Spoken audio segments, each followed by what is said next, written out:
Venus des divers horizons, ils étaient nombreux à répondre présent à l'ouverture du forum d'IRC Digital Horizon. Hommes et femmes, étudiants, universitaires, cadres de l'administration publique, responsables d'entreprises privées et représentants d'institutions étatiques ont convergé vers le Salon Congo du Pullman Hotel à Kinshasa, tous mus par un même intérêt: la digitalisation comme moteur des développements. Cette première journée, marquée par un fort engouement, a mis l'accent sur les leaderships à l'ère du numérique en explorant les liens entre gouvernance, innovation et vision nationale. Le vice-premier ministre en charge de l'Intérieur, Jacquemain Chabani, a réaffirmé l'engagement du gouvernement à intégrer les technologies numériques dans la gouvernance, notamment pour renforcer la sécurité nationale.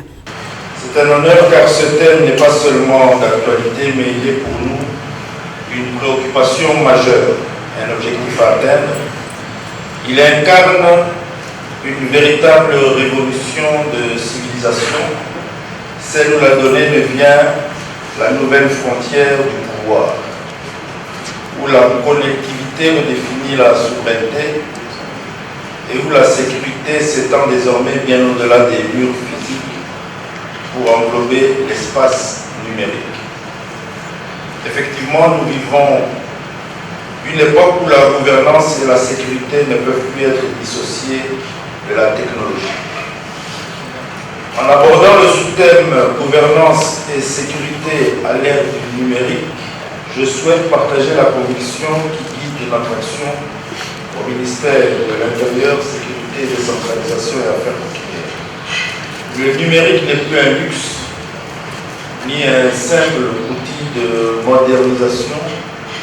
Il est devenu un levier essentiel de gouvernance, de souveraineté et de sécurité nationale. Sous l'impulsion du président de la République, chef de l'État, son Excellence Félix Antoine Tshisekedi Tshilombo, la République démocratique du Congo s'engage avec lucidité et détermination sur la voie d'une transformation profonde, où le numérique devient le moteur de l'efficacité institutionnelle et de la protection du citoyen. Mesdames et messieurs, notre monde connaît une mutation sans précédent. Les technologies de l'information et de la communication transforment à la fois la manière dont les institutions gouvernent et la façon dont elles protègent les populations, les territoires et les données. Pour un pays comme le nôtre, marqué par des décennies d'instabilité, d'infiltration, et récemment par une agression avec l'occupation d'une partie de notre territoire par une armée étrangère, il est impératif de tirer partie des technologies de pointe, notamment du big data, de l'intelligence artificielle, afin d'anticiper les menaces, de renforcer la résilience nationale et d'améliorer la gouvernance sécuritaire. La stabilité de nos provinces, la prévention des conflits, la gestion des frontières et la protection des citoyens exigent désormais des systèmes d'information fiables, capables de soutenir la décision publique en temps réel et de garantir la souveraineté de nos institutions. Le conseiller spécial du chef de l'État en matière de sécurité, Eberande Kolongele, a souligné les risques liés à l'utilisation du numérique dans un but de désinformer cas des agressions rwandaises. Ces jours ou ces journées d'études, d'échanges et de partage sur la transformation digitale par un mot d'introduction. Je m'interdirai de faire de cela une tribune académique, mais je vais m'appesantir sur des aspects qui peuvent intéresser, attirer l'attention de participants sur l'enjeu même du numérique sur le plan sécuritaire. Nous le savons tous, notre pays est confronté aujourd'hui à une agression militaire de la part du Rwanda, avec tous les fléaux que vous pouvez imaginer sur le développement, sur la sécurité des biens des personnes, bref, sur la stabilité de notre pays. Et lorsqu'il y a une menace, qui dit menace, dit quelles sont les solutions face à la menace. Aujourd'hui, l'agression n'est pas que militaire sur le terrain. L'agression a aussi pris des formes particulières à travers les données qui circulent et qui sont véhiculées par l'ennemi, à travers des contenus qui circulent, parce qu'il y a des contenus toxiques, des contenus qui découragent la population, des contenus qui envoient des messages totalement erronés dans un but de distraction ou dans un but de confusion, que certains appellent des fake news. C'est créé, c'est un contenu qui est envoyé comme instrument de guerre. Aujourd'hui, il y a des infrastructures critiques qui sont en danger et que l'ennemi vise pour pouvoir déstabiliser le pays. Dans tout cela, nous nous retrouvons dans l'enjeu qui nous pose devant un triptyque: la donnée, le contenu, son stockage et même sa protection. Nous, en tant qu'intellectuels, en tant que citoyens congolais, nous sommes tenus à ces trois enjeux. L'enjeu de la donnée, l'enjeu de son contenu et de son partage, et puis l'enjeu de sa protection. Par rapport à la guerre, elle touche également à ces trois dimensions-là, de la data, de son contenu et de son partage, ainsi que de sa protection. Alors, quelle a été ou quelle est l'attitude de l'État congolais par rapport à ça? Chaque fois qu'il y a des comportements qui sont susceptibles d'être mauvais, nous, en tant que juristes, nous avons toujours le réflexe de commencer d'abord par la régulation, pour que chacun sache quel est le comportement qui est attendu par la loi, par les législateurs. Quelle est la règle?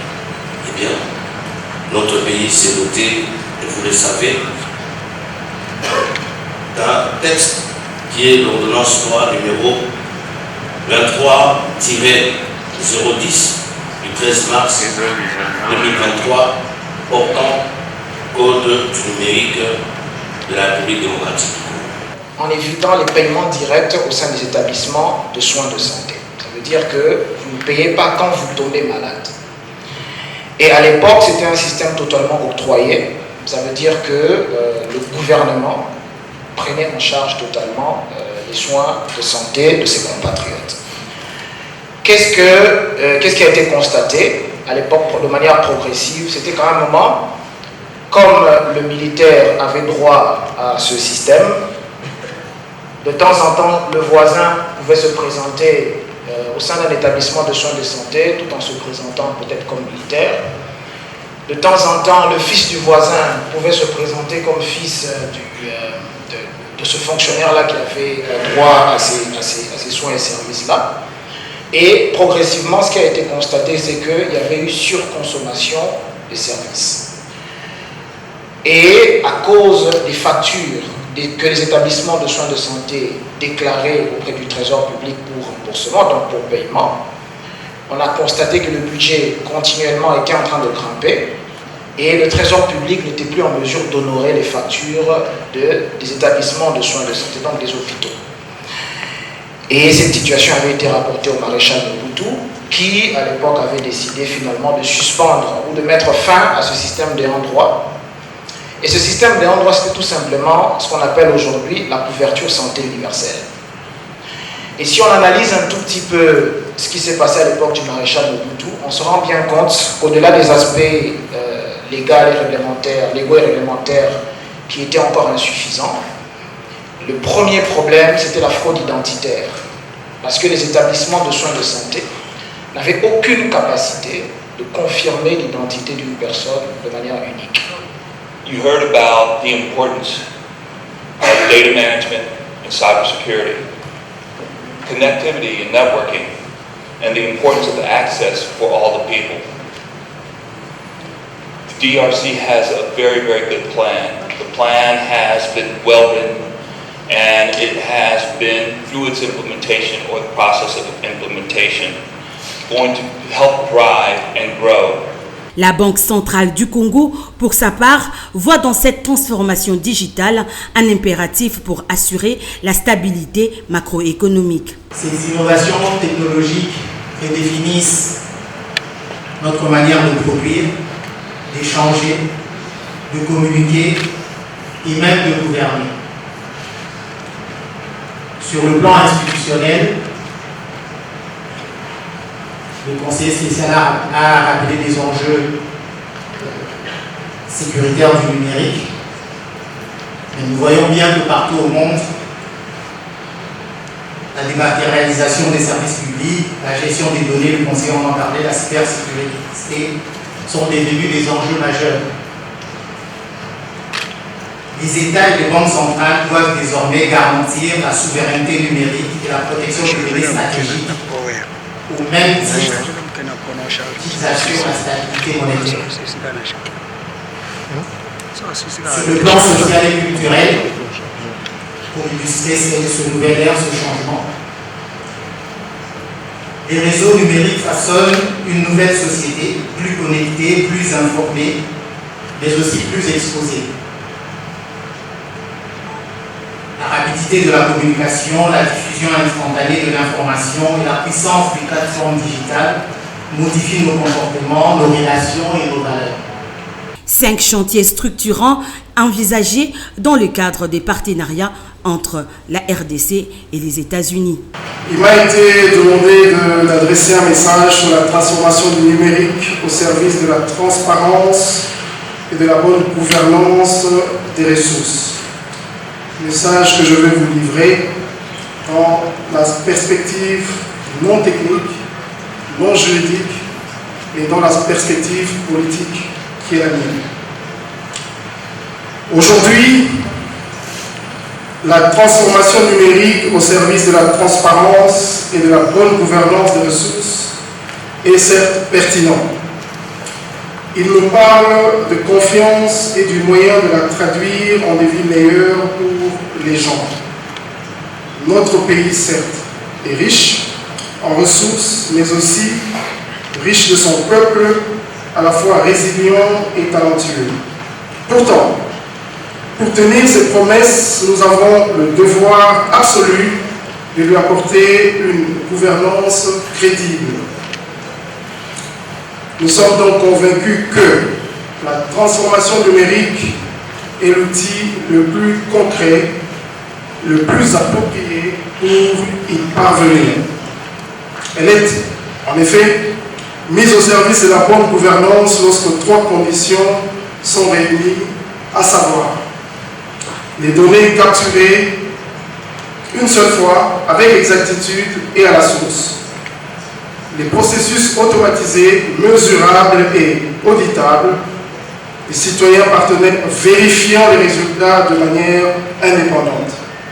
Lorsque ces 3 conditions sont réunies, disais-je, alors la corruption perd de sa superbe, le gaspillage perd son oxygène et la confiance s'enracine solidement dans notre société humaine et dans les mentalités. Mesdames et messieurs, La transformation numérique et la bonne gouvernance constituent aujourd'hui, j'en suis persuadé, le moyen le plus crédible d'approfondir le partenariat entre la République démocratique du Congo et les États-Unis sur la base de la transparence, de l'avantage mutuel et de la souveraineté, bien sûr, congolaise. Pour cela, nous devons établir des normes communes de confiance en alignant, vous en conviendrez, nos systèmes d'identité sécurisés, de signatures électroniques, de facturation numérique et de cybersécurité, afin qu'une transaction vérifiée à Kinshasa soit immédiatement crédible à Washington. Excusez-moi. Nous devons ensuite bâtir un corridor. Nous devons ensuite bâtir, disais-je, un corridor pour des minerais propres grâce à des données propres. C'est la garantie d'une traçabilité complète pour nos minerais les plus cruciaux, une confiance depuis le site minier jusqu'à la cathode exportée. Je me présente, mon nom c'est Jean-Robert Couchot. J'ai une question à poser à M. Jean-Thierry. Aujourd'hui, nous observons la existence de plusieurs plateformes numériques dans le secteur de la santé, parfois développées en parallèle avec les bases de données et des approches différentes. Comment peut-on garantir la fiabilité et la cohérence des données que vous produisez si votre plateforme ne dispose d'aucun monopole cadre des certifications officielles du gouvernement, ni d'une reconnaissance institutionnelle commune avec les autres structures de santé? En d'autres termes, quelles sont les garanties pour que vos données soient considérées comme les plus fiables et représentatives au niveau national dans un environnement où la multiplicité des initiatives peut créer de la confusion ou des contradictions statistiques? Merci pour la question. Bon, je pense qu'il va falloir tout un panel sur le numérique de la santé, mais il y a des choses que nous sommes en train de faire depuis quelques années maintenant, comme par exemple la mise en place d'une couche d'interopérabilité dans le système de santé. Je vous ai donné l'exemple du VIH, paludisme, tuberculose, mais c'est quelque chose qui a été résolu dans le système de santé. C'est vrai qu'on n'a pas eu assez de temps pour entrer dans les détails, mais les questions, c'est vraiment des questions liées à l'interopérabilité des différentes solutions. Et au niveau de l'agence, il y a désormais dans le système de santé une couche d'interopérabilité que nous gérons qui résout un certain nombre de problèmes. Bien sûr que ce n'est pas la seule solution qu'il faut. Sur le plan réglementaire, nous ne dépendons pas que de la loi sur la santé ou bien des arrêtés pris au niveau du secteur, nous dépendons aussi d'ailleurs d'abord du code du numérique ainsi que de ces actes réglementaires qui se complètent en fait avec les différents actes réglementaires dans le système de santé. Voilà un peu ce que je peux dire, mais on pourrait entrer dans les détails prochainement. Merci. J'ai bien aimé votre allocution, c'était parfait, on a eu un cours, mais j'ai l'impression que vous étiez en train de brosser en fait, les problèmes de manière holistique. Mais la grande question que j'ai, par où vous commencez? Parce que je me suis rendu compte que vous avez besoin de tout le monde, parce que vous êtes en fait consommatrice des données.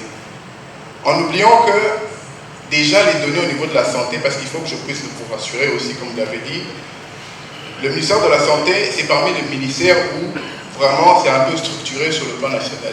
Mais si déjà vous avez des problèmes de fiabilité de données, je me demande par où vous commencez. Ça, c'est la première question. Et une autre question, c'est au niveau de nos frères américains, je peux le dire en anglais. I have to notice that in your country, we have addressed the problem of e-governance. But in the most of country, as our country, we have a problem of people, process, technology. Most of the time, people try to go to the infrastructure, neglecting people and process. How do you address this problem in our country? Tell me how. Et aussi, on a parlé de beaucoup de choses, mais on oublie que le numérique, c'est aussi l'énergie. J'aurais voulu voir les responsables de l'énergie pour savoir comment est-ce qu'on va dans le numérique si déjà on a une couverture électrique qui est de moins de 21%. Comment ça se passe? Donc j'ai l'impression que les problèmes sont tellement globaux. C'est vaste, c'est global, c'est... Comment on arrive vraiment à mettre tout ensemble pour arriver à atteindre cette question du numérique? À l'horizon 2030, je pense que ce ne serait pas possible parce qu'il faut déjà des études sérieuses. J'ai discuté avec un ami qui est dans un projet, il nous dit, très souvent les Congolais, nous aimons aller très vite, trop vite même, en oubliant les sous-bassements. Excusez-moi, je ne suis pas politique, mais je vais un peu tirer sur les politiciens, parce que nos politiques veulent des actions à impact visible. Mais il n'y a pas d'impact visible sans une étude sur le long terme. Je dis et je vous remercie. J'aimerais savoir comment l'écosystème numérique fonctionne en RDC. Donc j'aimerais savoir le fonctionnement de l'écosystème numérique en RDC. Parce que en lisant les codes numériques, nous avons vu qu'il y avait les chevauchements dans les compétences du ministère du numérique. Il y a les chevauchements des compétences au niveau de PTIT, au niveau de l'ARPTC, et il y a aussi l'agence qu'on doit créer sur la régulation d'éthique. Donc, si les panélistes pourraient essayer de nous éclairer comment l'écosystème fonctionne, parce que c'est vraiment très important. Merci. Si vous le savez, ou si vous ne le savez pas, peut-être qu'il y a un code USSD qui est attribué par l'ARPTC, le 151, que nous utilisons par exemple pour un pré-enregistrement des femmes enceintes qui permet de générer un numéro et d'envoyer à chaque femme enceinte par SMS par exemple. Et c'est déjà une première stratégie pour capter toutes ces personnes-là qui n'ont pas de smartphone. Et nous avons, nous, constaté que dans certaines communes de la ville de Kinshasa, où il y a certaines jeunes femmes enceintes qui n'ont pas de smartphone et qui utilisent principalement le code USSD pour accéder au système de santé. Il y a plusieurs choses que nous faisons déjà dans le système de santé, mais avec le temps qui nous est imparti, il est vraiment difficile de rentrer dans les détails, et je pense que dans les couloirs, on peut échanger sur la majorité de ces solutions. La question de fiabilité des données, je pense que ce n'est pas qu'une question du système de santé, hein, c'est une question de manière globale, mais je vous ai, quand j'ai évoqué l'exemple VIH, palu et tuberculose par exemple, c'est vrai que je n'avais pas assez de temps pour rentrer dans les détails, mais c'est une question qui est résolue dans le système de santé aujourd'hui. C'est une question qui est complètement résolue dans le système de santé. Nous sommes en pleine opérationnalisation, mais les solutions existent. Elles sont utilisées dans certains établissements de soins de santé. Je peux vous rappeler que depuis que nous avons commencé ce programme, Kinshasa, Congo central et le Kasaï oriental, c'est 915 établissements de soins de santé équipés en outils informatiques, où bien sûr que progressivement il y a amélioration quand on constate en tout cas la qualité de données qu'on le recevait avant et ce qu'on reçoit aujourd'hui, c'est totalement différent. Mais c'est un long et gros débat parce que le système de santé a commencé sa transformation numérique il y a plusieurs années déjà avec l'introduction du DHIS2 il y a, je pense, autour de 16 ans maintenant. Prévue pour 3 jours, cette activité prendra fin le jeudi 13 novembre. Signalons que la cérémonie de la première journée s'est poursuivie avec l'exposition des tentes concourant à la matérialisation de cette transformation numérique.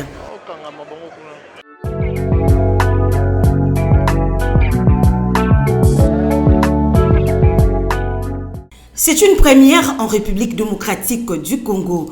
DRC Digital Horizon marque un tournant majeur dans l'ambition du pays d'accélérer sa transformation numérique.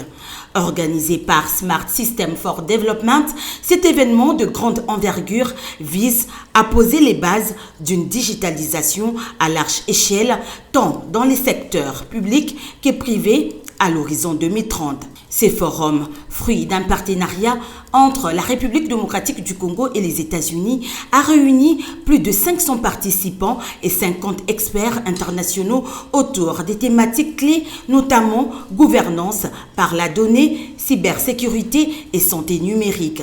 Lors de la journée de clôture, l'éducation a été au centre des échanges. Le directeur du cabinet adjoint du VPM de l'Intérieur, Eli Kumbi, a réaffirmé l'engagement du gouvernement à intégrer le digital dans la sécurité, soulignant son rôle stratégique dans la gouvernance. La transformation numérique n'est plus un slogan, mais c'est une réalité en marche, une réforme nationale au service du citoyen.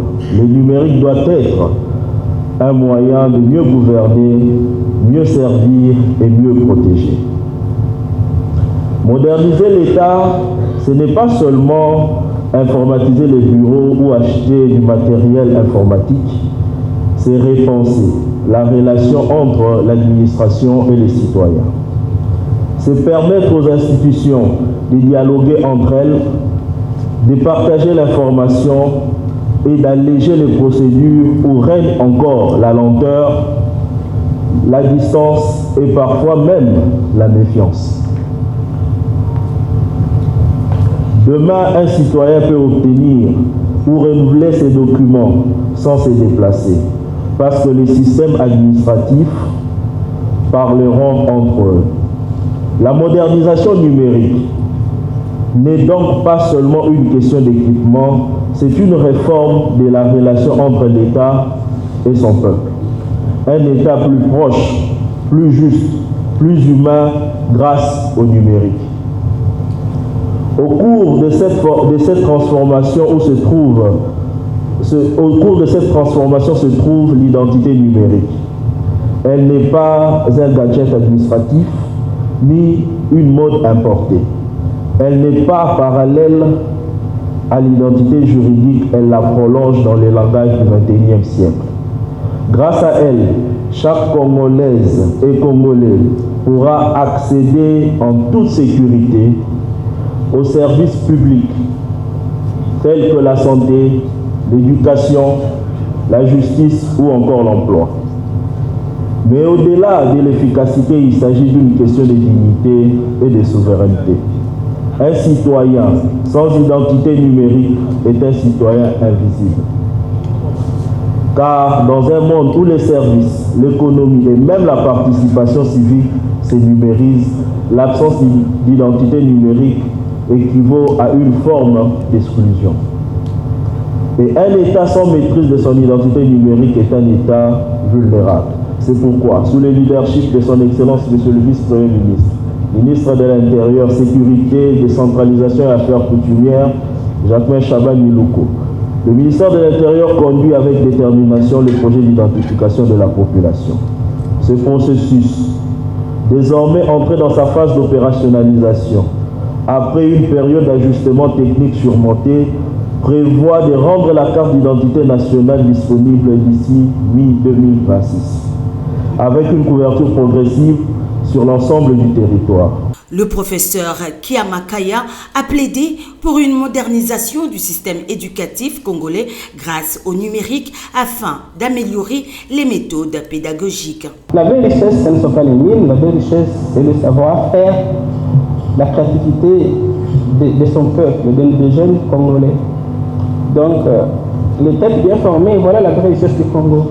La preuve, c'est que si vous prenez un produit quelconque sur le marché, la proportion de la matière première, elle est inférieure à 30%. Le reste, 70% de la chaîne de valeur, c'est le savoir. Ainsi donc, nous savons pourquoi nous devons investir dans l'éducation. L'éducation doit être le chantier prioritaire pour la nation. Les grands messages que je veux donner, le numérique permet de moderniser le système éducatif, permet de développer des didactiques nouvelles qui permettent de former les gens qui savent apprendre et qui savent développer, parce que l'enseignement sera personnalisé au niveau de chaque élève. De son côté, Jean-Robert Pochot, l'un des modérateurs, a mis en lumière l'importance de la digitalisation dans divers domaines de la vie nationale. Un premier forum, et la réalité c'est quoi? C'était pas facile. Grâce à Smart System for Development, on a eu à réaliser ces premiers forums. Mais ce qui est vrai, c'est que nous savons tous, dû à la transformation numérique, il y a beaucoup de bases qu'on doit mettre en place, comme au niveau de la cybersécurité. Et c'est grâce à cela qu'on peut arriver à atteindre Internet ou développement 2.0. Et la réalité, c'est quoi? C'est qu'aujourd'hui, avec nos infrastructures actuelles, nous devons mettre en place un service d'audit pour inspecter toutes les réalités et, si possible, d'intégrer la phase d'inclusion de cloud computing. Et aujourd'hui, avec l'hybridation de toutes les données et les technologies évolutives, nous devions être au minimum prêts pour cette activité où on doit atteindre l'horizon 2030 avec une évolution bien détaillée du monde informatique. Pour Maître Passion Mabiala, l'un des participants, les compétences et la volonté politique sont des piliers de la réussite. Je suis très heureux de participer à cette conférence. C'est une conférence riche que nous prions pour que les choses marchent bien. Si réellement ces conférences pouvaient être organisées du jour au jour, par an 2-3 fois, pour réveiller la conscience des gens et éduquer aussi la population dans les domaines numériques, ça pourra peut-être nous apporter en plus. Il est vrai aussi que nous pouvons recommander au gouvernement d'avoir une bonne politique, d'imposer ou de mettre des gens à la place où il faut. Ce sont des domaines très pratiques, mais on nous prend des ministres qui ne sont même pas du domaine, mais on les met à la place où ils ne savent même pas communiquer avec la base. Et les gens sont en retard, ils ne maîtrisent pas. Voilà qu'un petit comme pays, le Sénégal, et il y a des petits pays africains qui nous dépassent sur le plan technologique, alors que nous avons tous les moyens, nous avons les acquis. Il y a des jeunes intellectuels, nous avons des hommes capables de s'y donner, mais la mauvaise politique ne nous fait pas placer à la place où il faut pour promouvoir ce que nous avons comme désirata, comme préoccupation sur ces projets ou sur ce plan. Donc nous recommandons vraiment qu'au chef de l'État, si réellement il peut remanier, tel que nous sommes en train de l'entendre, qui a remaniement bientôt, qu'il mette des gens à la place où il faut. Des gens qui sont d'accord, capables, à l'université, à la Polytech. Nous avons participé, nous avons assisté le doyen. Il y a des gens capables. Vous prenez quelqu'un qui n'a jamais fait ça, vous le mettez responsable des numériques. Vous le mettez en télécommunication. Il n'est même pas du domaine. Mais qu'est-ce qu'il peut nous produire? Au finish, nous devenons un pays reculé alors que nous avons toutes les capacités. Voilà que nous sommes en train de réclamer au chef de l'État, Félix Antoine Tshisekedi Tshilombo, le magistrat suprême, celui qui a le mot à dire sur l'évolution de notre pays, et qu'il puisse mettre des hommes capables à leur place. Enfin, en comparaison avec des pays comme le Sénégal, déjà très avancés, les partenaires internationaux appellent la République démocratique du Congo à faire preuve de professionnalisme, de résilience et d'inclusivité dans sa marche vers une société numérique.